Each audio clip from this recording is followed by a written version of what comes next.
যে বিএনপির নেতারা কিভাবে টাকা দিয়ে অর্থ দিয়ে এই ছাত্র নেতাদের জন্য কিভাবে মোবাইল কিনে দিয়েছেন, কিভাবে ফ্যাসিলিটেট করেছেন। তাহলে এই যে রাজনৈতিক মারপ্যাঁচ দিয়ে এত বড় একটা গণ অভ্যুত্থানকে নষ্ট করে দেওয়ার, এত বড় গণ অভ্যুত্থানের অঙ্গীকার, চেতনা, স্বপ্ন, বাস্তবতাকে ধ্বংস করে দেওয়ার কাজটা হচ্ছে। ছাত্ররা হয়তো তাদের বুঝ কম, তারা হয়তো সব তথ্য জানেও না। আমি বহু ছাত্র নেতাকে চিনি যারা আন্দোলনে সম্পৃক্ত হয়েছে শেষের দিকে এসেছে, যারা সম্পৃক্ত হয়েছে হয়তো একদম শেষ দিন। এই আন্দোলনে বহু ছবি দেখবেন তারা 5ই আগস্টে রাজপথে নেমেছে। যাদেরকে আপনারা দেখেন রাজপথে নেমে এসেছে, এরা যখন শুনছে শেখ হাসিনা পালায় গেছে তখন বহু লোক রাস্তায় নামে আসছে। এই কথাগুলো কেন বলছি আপনারা হয়তো বলবেন আপনারা আর কত এসব কথা বলবেন। বলতে চাই না এসব কথা, কারণ এটা আমাদের কাজও না। আমরা যে স্বপ্নটা দেখেছি, একটা কথা খুব কষ্ট লাগে, এক সময় কথা বলতে ভয় না ঠিক, মনের মধ্যে দ্বিধা থাকতো যে ডিজিএফআই, এনএসআই কখন রাত্রেবেলা এসে গুম করে, কখন আবার ফলো করে, কখন আবার তুলে নিয়ে যায়।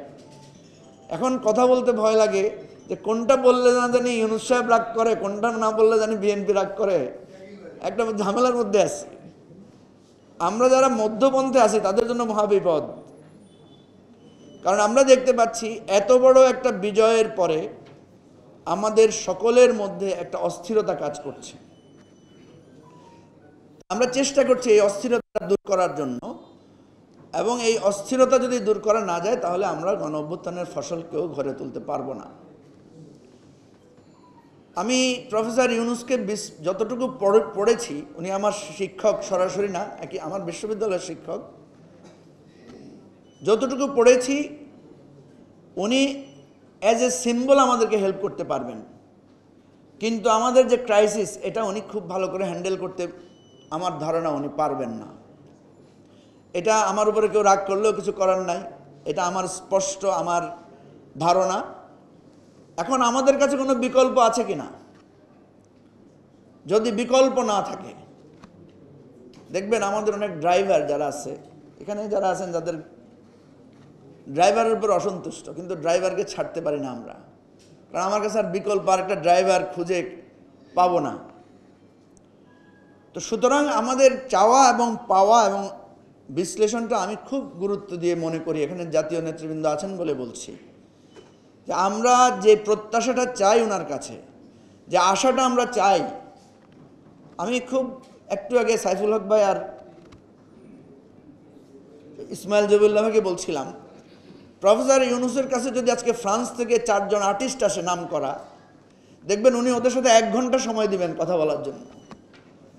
ওদের সাথে ছবি তুলবেন, ওদের সাথে লাঞ্চ করবেন, ওদের সাথে কফি খাবেন, কিন্তু 1-2 জন রাজনীতিবিদ গেলে উনি 5 থেকে 10 মিনিটের বেশি সময় উনি দিতে পারবেন না। এটা ওনার কনসেন্ট্রেশন এদিকে। সুতরাং এই বাস্তবতাকে নিয়ে আমাদের রাজনৈতিক সমাধান কি হবে সেটা আমাদেরকে নির্ধারণ করতে হবে। আপনারা হয়তো ভাবছেন আমি এত কঠোর সমালোচনা করছি কেন। আমার এটাকে সমালোচনা হিসেবে নিলে সমালোচনা মনে হবে, আর উপলব্ধি হিসেবে যদি দেখেন তাহলে এটা উপলব্ধি। এটা প্রফেসর ইউনূসের সমালোচনা না, এটা প্রফেসর ইউনূস সম্পর্কে আমার এক ধরনের কনক্লুশন। উনি যেই পথের লোক, উনি যেই চিন্তার লোক, এবং এটা উনি সরলভাবে বলেনও যে আমি তো আপনাদের রাষ্ট্রশাসনের লোক না। যাই হোক, আমাদের শীর্ষ কাগজ, শীর্ষ নিউজ এমন একটা সময়ের আমাদের দিকদর্শন ছিল, আমাদের জন্য তারা আমাদের পথ খুলে দিয়েছেন, আমাদেরকে সেই সময়ে আমাদের কণ্ঠ হয়ে কথা বলেছেন, আমাদের পক্ষ হয়ে ঢাল হয়ে নির্যাতন ভোগ করেছেন। আমরা তাদের জন্য শুধু সহানুভূতি দেখাতে পেরেছি, এর বেশি কিন্তু কিছু করতে পারিনি। দুর্ভাগ্যজনক হচ্ছে যখন রাষ্ট্রমুক্ত হয়েছে, যখন ফ্যাসিবাদ মুক্ত হয়েছে, তখনও তাদেরকে আবার লড়াই করতে হয়েছে, তাদেরকে অনুকম্পার দরখাস্ত নিয়ে যেতে হয়েছে। আপনি জানেন, আমি একটা টেলিভিশনের গুরুত্বপূর্ণ দায়িত্বে ছিলাম, যেই দায়িত্বকালীন সময়ে আমার টেলিভিশন আমার চোখের সামনে দিয়ে বন্ধ হয়েছে। সেই টেলিভিশনের জন্য আমার দেশ এই নতুনভাবে মুক্ত হওয়ার পরে যখন আমার বন্ধুরা আসলেন, আবেদন করার জন্য সরকারের কাছে। আমি বলছি নো, আমরা আবেদন করব না। এই রাষ্ট্রের কাছে কেন আমি আবেদন করব? এই রাষ্ট্রের জন্য যে রক্ত দিয়েছে, যে জীবন দিয়েছে, সে তো ফকির না। আপনার কাছে কি আবেদন করবে আপনি তার ঘরে ত্রাণ পৌঁছে দেবেন?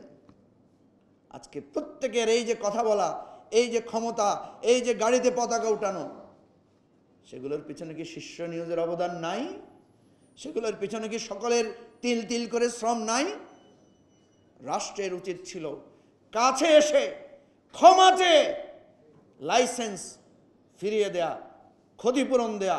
আমি আজকে এখান থেকে দাবি করছি, শীর্ষ নিউজ, শীর্ষ কাগজ, দিগন্ত টেলিভিশন, আমার দেশ সহ যত টেলিভিশন বন্ধ হয়েছে, পত্রিকা বন্ধ হয়েছে, যত কর্মীরা, সাংবাদিকেরা নিগৃহীত হয়েছে, প্রত্যেককে রাষ্ট্রের পক্ষ থেকে ক্ষতিপূরণ দিতে হবে। এবং আমরা যেভাবে ছিলাম, লড়াই করেছি, লড়াই চালিয়ে যাব, এটাই আমাদের অঙ্গীকার।